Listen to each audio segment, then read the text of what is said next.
Brian Bowersock, the Automan here. Today we're talking about the brake system on your vehicle and how important it is to check the brakes regularly, make sure the brake system stays in good working order, and keep everything clean and working properly, along with the quality of parts put on your vehicle when brakes do need replaced. One thing is for sure, there's no question about it. If you drive long enough, you will have to put brakes on a vehicle, and therefore you need to know the steps to make sure that you're putting quality parts on your vehicle.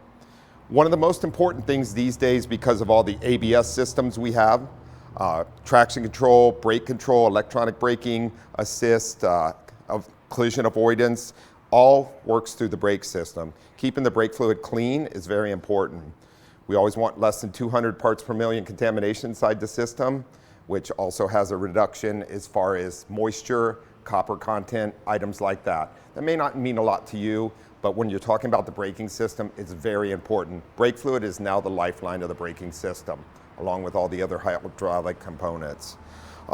When it comes to brake repairs, you should be looking at the brake system as far as rotor thickness, brake pad thickness. Anything that's under 4 millimeter for brake pads is very suspect and should be preparing to replace them at that time.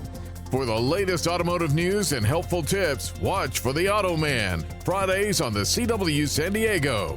Sponsored by the West Automotive Group.